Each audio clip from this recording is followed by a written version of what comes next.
Hey everyone, Gabriel here, and in this video I'm going to be doing a case study on a new store that I've been working on that I launched just last month, and in 25 days I've been able to scale it to over $100,000 in sales. And this was all with Facebook ads. And so I'm going to be giving you an in-depth overview of everything that I've done so far in order to achieve this. I'm going to be talking about the product, the store, the ads, really everything that you want to know.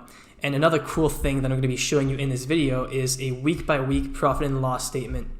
So I'm going to be showing you how much I made or lost in the first week, in the second week, in the third week, and so on, and how much I made overall out of this $110,000 in sales. So I think that's going to be a really interesting part of the video as well, because one of the most common questions I get is how much capital do you need in order to start something like this? So that's what this video is going to be about. Now, before we jump right into it, I want to show you a little bit of proof. So this is the store here. As you can see, so far today, 8.9K in sales. These are the sales since starting. So as you can see, this store was started on June 10th. This was the first day, and it was a really slow start, mainly because this is just a side project of mine. I have another private label brand that I'm working on mainly. I've talked about this brand a few times in my past videos, and this is just a side project that I launched. And the reason that I actually launched this store is that I wanted to launch a new store from scratch with the method that I teach in my course, Ecom Blueprint, and show that it still works, in 2019 and beyond. And so that's what I did. I actually started a brand new store from scratch, and with the method that I teach in my course and on my YouTube channel. It's the same method that I teach on my YouTube channel and on my course. My course is just more advanced. And so clearly the method still works, right? In less than 30 days, I was able to scale up to over $100,000 in sales. And yes, this is profitable. I'll be getting into that in the video. So that's what this video is about, and let's just not waste any more time and get right into it. Alright, so first off, I want to talk a little bit about the product in the store just to give you a better idea of what I'm selling and why I think that it's selling so well. So this is a one product store, and I actually found the product for it through a Facebook ad. So I got targeted by an ad on Facebook, and the product immediately caught my attention as being a good option for a one product store. And the reason that it caught my attention as being a good option is that it meets all of the criteria that I talk about for what a winning product looks like. So this product solves a problem, and this is very important. Problem-solving products are the best to sell, in my opinion, and this solves a very common problem, so this is even better, right? If a problem is very common, that means that there's more people to target, and so you can scale more and you can keep selling it for longer. A good example of this would be the posture corrector. I've talked about this product a few times before. This is a product that solves a very common problem, right? It doesn't matter if you're 20, if you're 30, 60, if you're a man or a woman, you could still be affected by poor posture and slouching. And so it's a very common problem, and products that solve a very common problem are the best, in my opinion. That is one of the main things that I look for when I'm searching for a product. And this product from this case study is like that. It solves a very common problem. Now, another good thing about this is that it's not commonly found in stores. This is another factor that's important. You don't want your product to be easily found in brick and mortar stores, right? You don't want someone to see your ad and then think, oh, I should go out and drive to the local Walmart to go buy this, right? You want them to see your ad and think, I've never seen this before, so I'm going to have to order it online because I can't get it anywhere else. That's the kind of reaction you want from someone when they see your ad. And so to get that reaction, you want products that are not commonly found in stores. This product is trending up. If you go on Google Trends and search for the product category, it's trending up. There's a very strong trend for this type of product in the past 5 years. So this is a great sign for if I want to keep selling this long term. The product has wow factor. Wow factor, once again, it's a very important criteria for a winning product. If a product has wow factor, it'll be much easier to advertise on social media. And realizing that the product meets all of the criteria, I decided to do a bit of competitive research to see if I can find any other stores who are actively selling this product, because to me that is the biggest form of validation. If I can find a few other stores who are actively selling that product, and by actively selling I mean they're consistently running ads for that product, making new ads, and you can see that they just recently posted new ads and they have a lot of views already. If you can find such competitors, that means that the product is selling well, and so you can do the same thing, and you can probably do it even better if you just make better ads, you make a better store, etc. And so that's what I like to do when I find a product that I want to sell. I look for competitors who are already selling it, and that to me is the ultimate validation, if I can find recent competitors who are actively selling that product. And so for this product particularly, I found two to three competitors actively selling it, and to me that was just the confirmation. Now, a few other things to note. This product had approximately 3,000 orders on AliExpress when I started. So this is just to give you an idea, right? I often say you want to look for products that have at least 1,000 orders on AliExpress. So this one had at least 1,000, but it didn't have a crazy number like 30,000 or something, to the point that you would think it's very saturated. And the last thing that I put here is that I'm doing 3x pricing. So I'm pricing my product at approximately 3 times what it costs for me to get it and ship it to the customer. And for the time being, I'm doing no upsells. And so this, I'm missing out a lot of profit here by not doing any upsells. And so this store would actually be a lot more profitable if I was upselling something. But like I said, this is just a side project, which is why I haven't set this up yet. So that's it for the overview on the product and store. I hope that gives you a better idea. And now let's move on to the ads. So to put together the first ad to test this product, what I did is I took video clips from the supplier on Alibaba. So I found the supplier on Alibaba and they had a few video clips with this product. And I also took some clips from YouTube and I used all of that to put together a first video ad. And so I added here, avoid using clips featuring someone's face from YouTube. You can get in trouble with that. And just avoid, just be mindful of which clips you're taking on YouTube, because you can definitely get in copyright issues just taking clips that aren't yours and using them for commercial purposes. So be careful with that. But usually if you avoid using people's faces and you switch to your own content as soon as possible, you're not going to get into any issues.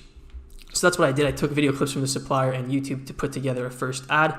I made a fast-paced ad, so 3 to 4 second clips with captions on screen. So, typical Facebook ad. It brings up a problem in the first few seconds. So my scroll stopper is I bring up the problem. So in the first few seconds, I put the problem in their face, and then I offer the solution with my product in the remainder of the video. And that's the structure that works really well for this product and for a lot of the products that I've run in the past. This ad is 25 to 30 seconds long, and I found that the shorter the better for ads. And this is just a general rule. I mean, it really depends on your product, on your brand, and in specific cases. But in my experience, it's better to aim for shorter ads, right? So try to condense your message and remove anything that's not necessary, and just keep it short and snappy and to the point. And that's what performs best in my experience. And to put the ad together, I used the iPhone app InShot. A lot of people ask, for free video editing tool, and this is surprisingly the best one I found. I'm laughing because it's an iPhone app, right? You wouldn't expect a good video editor to be on iPhone, but InShot is actually a really, really solid app for editing things together. I also use Animoto, but Animoto isn't free. InShot is free, and it's got a lot of features. All right, so what I want to do now is give you an overview of my Facebook ads launch strategy, and it's a bit complicated, so I broke it down into 3 phases to hopefully make it easier to understand. And this is the exact strategy that I used to launch this store. So the first phase is the initial data collection. This is when you're just launching a new store, you don't have any data, and so you don't really know who the best people to target are, and you can't build lookalike audiences or anything like that. And so your goal in this phase is just to get the ball rolling, just to get the spend going so that you start collecting data and start to get things moving. And so what I like to do for this phase is I like to do first a PPE campaign. So this is how I start off all my products. I'll do a PPE campaign. In this case, for this store, I did 18 plus, all genders, T4 countries. So T4 countries, when I write that means US, UK, Canada, and Australia. And so I did this PPE campaign at the start to get video viewer data. Once I had enough video viewer data, and this the video viewer data, what you want is 95% video viewers. And so once I had about 2,095% video viewers, and you can see this in Ads Manager if you pull up the column for 95% video viewers, once I had this amount of video viewers, I launched lookalike audiences based on 95% video viewers. And so I launched 0 to 5%, so I did 1%, 1 to 2%, 2 to 3%, and so on. So that's 5 ad sets there. And then I also launched 10 broad single interests. So just random interests. I just thought of different interests that I could think of based on the product, different angles, right? So not just like 10 of really similar interests. You want to try different approaches and see what works. And so that's what I did here. And that's what I mean by the initial data collection is you just want to launch ad sets. You just want to get the ball rolling and get some spend going so that you start collecting data. And so that's what I did here. And I put C here. If you don't have any audiences, if after testing all these audiences, the 95% video viewers lookalikes and 10 broad interests minimum, if after all of that you don't have any audiences with a conversion rate above 2 to 3%, then you should work on improving your offer. And this is really important because this whole Facebook ads strategy is based on data and collecting data. But if you have a really, really low conversion rate, it's going to take forever to collect data, and you're going to have to spend a lot of money, and it's just not going to work well, right? So the first thing is that if you're not if your visitors are not converting into add to carts, initiate checkouts, or purchases, then you need to work on improving your offer and your store before moving forward. So that's really, really important. So that's the first phase, the initial data collection. Now the second phase is data-driven targeting. This is when you've actually collected some data. So now you actually have something to work with. And so what you want to do is you want to focus in on the best interests and demographics that you've identified, right? So you've been testing these interests, which ones were the best. Based on that, you should test new interests similar to the best ones. You should narrow down, if there's like a specific demographic that performs best, you should narrow down to that demographic. And also at this point, you should have more data for lookalikes, right? In the first phase, we launched 95% video viewers lookalikes. But in the second phase, you've already been collecting data for a little bit. So at this point, you should have enough data for different lookalike audiences. For example, website visitors, top visitors by time spent, add to cart, initiate checkout, purchase, value-based lookalikes. These are also really, really powerful. Once you have at least 500 purchases, I'd recommend for value-based lookalikes. But these are all different lookalikes that you can test once you have data. And so this is why I call it data-driven targeting, is because you have better lookalikes and you also have the data based on what you've tested before, right? So you can break down the ad sets that you've been running and see if there's a specific age group that performs better, then narrow down to that, right? So this phase is just focusing in on the best performing audiences and launching more lookalikes, basically using the data that you've collected so far to narrow down your targeting. And then you want to identify the top audiences. That's important as well. You should know what your top audiences are. And this is important for the next phase, which is ad creative optimization. So phase 1 is collecting data. Phase 2 is using that data to find the best audiences. And phase 3 is the creative optimization. So what you want to do in this phase is use the top audiences from phase 2 and test new creatives, right? Because it's very unlikely that the first few creatives you test are going to be the absolute best creatives that you can make, right? And by creative, what I mean is a video ad or an image ad. A creative is just an ad. It's just a term for an ad. Everything like the headline, everything that encapsulates an ad, you call that a creative. And so you want to test different creatives with your top audiences in order to lower your costs and get more actions taken on your website. And so this is how you go from not being profitable to being extremely profitable. If you remember at the start of the video when I showed you the sales graph, it was very, very slow at the start, and then it just took off, and it took off in phase 3 once I identified new winning creatives. So that's essentially the launch strategy. And I wrote here that buying data at the start is crucial because data leads to strong lookalike audience targeting and effective purchase optimization. So the more data you get, the more purchase data you get, not just purchase data, but purchase data especially, the more data you get, the better your results tend to become. And the reason is that you get better lookalike audiences, right? Which is half of the equation. The audience, you get better audiences to target because you have better source data. And then you also get better purchase optimization because you have more data to work with. And so Facebook's algorithm can be more effective at picking out the right people to show your ad to. And so as you collect more data, things just get easier and easier. And then the most important thing becomes testing ad creatives. Hence phase 3 being ad creative optimization. So that's the launch strategy, and now I'm going to hop into Ads Manager to show you that. All right, so I'm inside of the ad account for that store, and let me just refresh that for you. And as you can see, so far today, I've spent $5,000 and generated back $11.5 thousand, and these are Canadian dollar numbers, so the US dollar numbers would be smaller. And the return on ad spend is 2.3, so very good results, very profitable. The break-even return on ad spend is right around 1.6, and so with this kind of return, I'm around 25% profit probably. And so that's not the point, though. I want to show you phase by phase. And so the first week is a good approximation for the first phase. And this is when I was just the initial data collection phase. And so this was from June 10th to the 16th. And as you can see, I was actually just, most of my budget was going towards this audience tests campaign. And I was just testing audiences and collecting data. And as you can see, I spent $1,800 to generate back $2,000 for a return on ad spend of 1.1. So in this first week, I was definitely losing money. Now, if I go to the next week, this is the data-driven targeting phase, right? So this is after this first week, I started to have some data, right? In that first week, I collected 1,800 content views, 120 add to carts. So, I started to get a little bit of data. I didn't have enough data for really good lookalike audiences yet, like add to carts. That's barely enough data. Purchases. So I didn't have enough data for the good lookalike audiences, but I could already start doing website visitors, lookalike audiences, top visitors by time spent, lookalike audiences. And so that's what we're going to see in the next phase, is that my return on ad spend is going to go up because I started to use the data I had to target. And so you can see, there you go. In the second phase, in the second week, I should say, in the second week, my return on ad spend went up significantly, and so did my ad spend. Now, if I go to week 3, this is the creative optimization phase. So this is when I already have good audiences and I'm just testing new creatives with it. And you'll see that this is when it really starts taking off. So 24th to 30th, third week since launching the store, and boom, 28,000 spent, 63,000 return on ad spend, 2.24 return. So in that third week, I spent a lot more. It was very profitable, and that's because I was optimizing the creatives and I was finding new ads and optimizing everything. And then just to show you since then, so this week, that would be, there we go. Since then, the return on ad spend has dropped a little bit, but I'm scaling even more, right? So this week is going to be even more profitable than last week.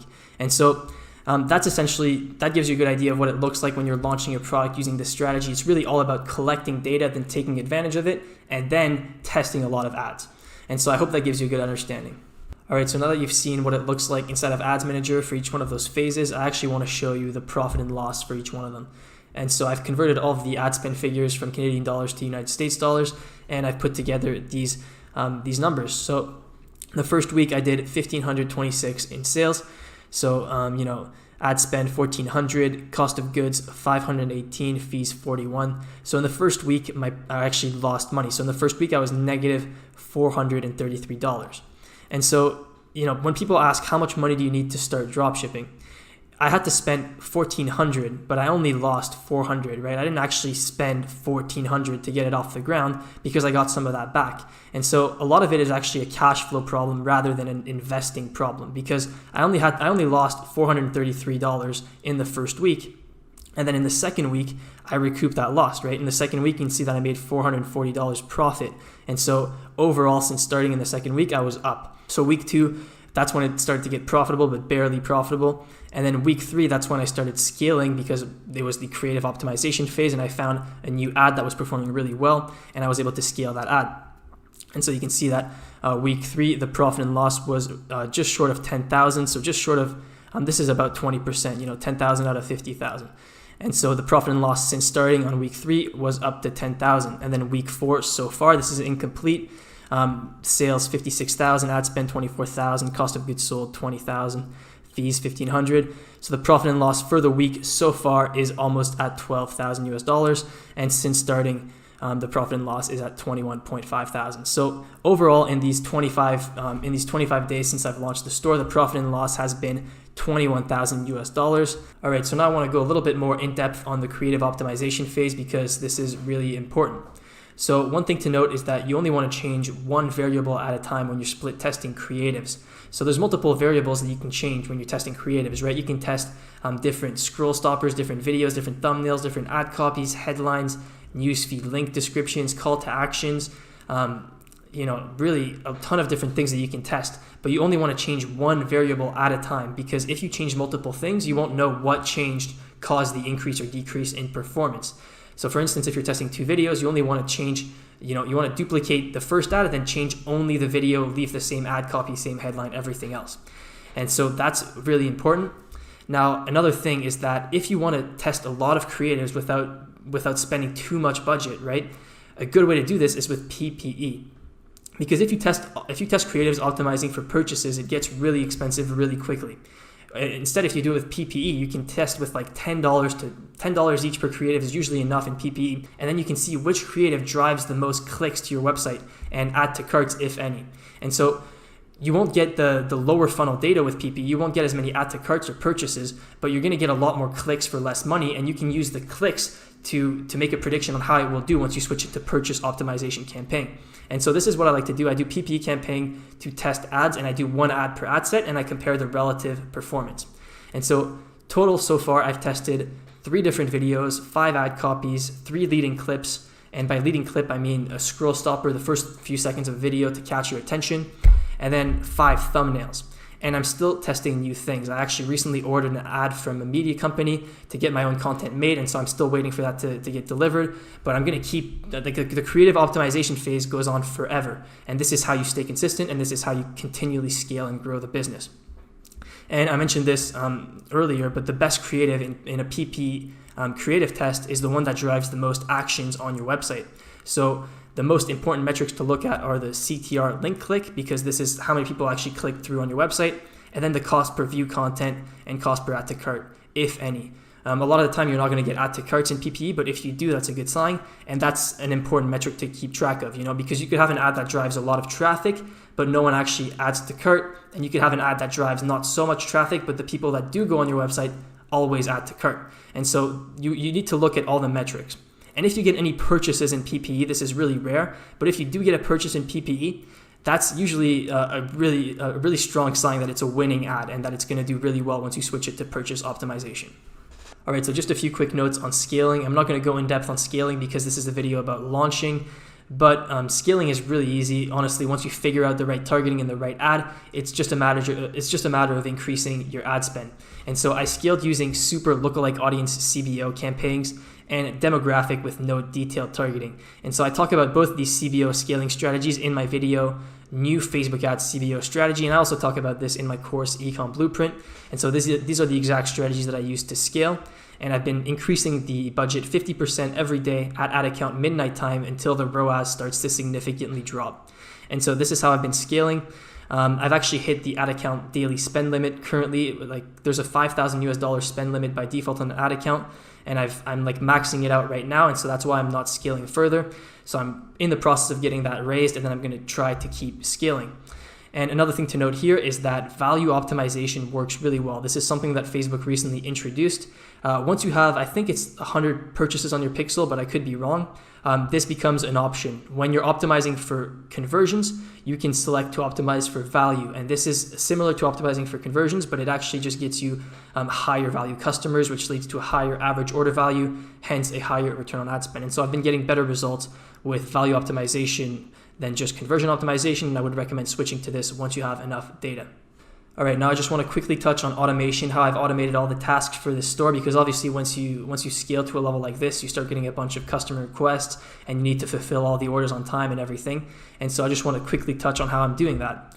So when I was first launching and testing the product and only getting a few orders, I was doing fulfillment with de-essers. So I haven't talked about de-essers on my channel yet, but this is a newish app. They released it a few months ago from AliExpress, and it's the most convenient AliExpress fulfillment solution.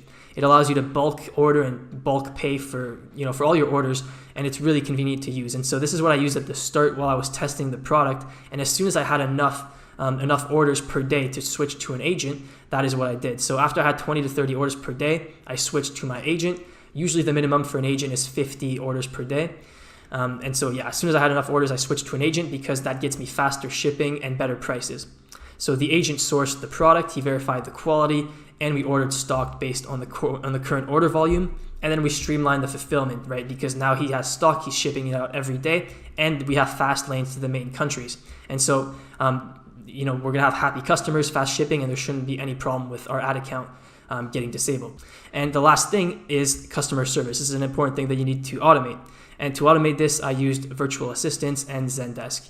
I've already talked about this in a video, so if you haven't yet, watch my video automating your store, and I talk about this more in depth, and it's very valuable if you don't know how to set up customer service for your store, because you definitely don't want to be stuck doing this yourself. All right, so that is it for this case study. I hope you enjoyed it. Now, before I end the video, I have an important announcement to make about my course. So if you're interested in my paid course or you're already a member, then make sure to pay attention to this because it applies to you. So the Ecom Blueprint course will be closing enrollment on July 20th. So in about 2 weeks, I'll be shutting down enrollment. You won't be able to purchase the course or access to the private group anymore for about 1 month. And the reason that I'm doing this is to add some new content. And so I'm going to be adding a full case study based on this store that I've been talking about in this video. So picture this video, but a lot more in depth. I'm going to be revealing the store, the product, the ads, and I'm also going to be adding new Facebook ad strategies that I've been using based on over 500,000 of my own personal ad spend for my stores in 2019. And so that's why I'm closing the course. So on July 20th, I'm closing it. So in the next 2 weeks, you can get in for the current price. Then it's going to be closed for 1 month. And then in August, I'm going to be relaunching and the price is going to be going up. And so if you want to get into the current price, now is the time to do so. If you don't want to pay more later on, if you get in now, you're going to get the free updates. You're going to get all the updated content for free, and you're going to have paid less than if you waited until later. And so definitely take action if you're interested in the course. And until July 20th, I actually have a special offer for you guys. Like, this is already a really good deal, $297, but until July 20th, you can get in for only $247 with the code SAVE50. So this is your absolute last chance to get in for only $247 to the course and private group. And this is until July 20th, and then I'm going to be closing enrollment and adding this new content. So definitely don't miss this if you're interested. And like I mentioned, existing members will get the new content free. If you're still on the edge about the course, I just want to show you this. This is actually kind of just a coincidence because while I was recording the video, someone posted this testimonial in the course private group. There's a ton of testimonials like this all the time, but this one is really, really impressive. So he's saying, hey guys, first off, I want to say thank you so much to Gabriel St. Germain. Your course changed my life forever. Thank you is enough, but really thank you. Not trying to brag, but my store is about to hit $500,000 in sales. So that is absolutely crazy. In 3 months, he's hit $500,000 in sales, and he's showing us here, he's showing us like proof inside of Ads Manager, the return on ad spend. It's all legit, 481,000 in sales. So this is really, really impressive. And this is just following the course method, right? And there's a lot more testimonials like this. If you want to see more testimonials, you can follow me on Instagram at Gabriel St. Ger. And I actually post screenshots from inside the private group here pretty regularly. So you can see a bunch of testimonials. I have a saved story here, testimonials, and there's a ton of them. These are all real testimonials from inside the private group. So it's really crazy, the results that people have been able to get with the course. I could keep showing. I'm not going to show you all of them because it's going to take way too long. You can see how many there are, and you can go see for yourself on Instagram if you're interested. So yeah, if you're interested, make sure to join before July 20th when enrollment closes, and that way you're going to get the updates free and get the best value possible. So this is what the website looks like, and all the info is going to be in the description. You can find the link and the coupon code there, and it's www.ecomblueprint.net. All right, everyone, so that is it for the video. I hope you enjoyed it and got a lot of value out of it, and if you did, please make sure to leave a like and subscribe. That always supports the channel, and also leave a comment below telling me what you want to see next. And on that note, thanks for watching, and I'll see you next time.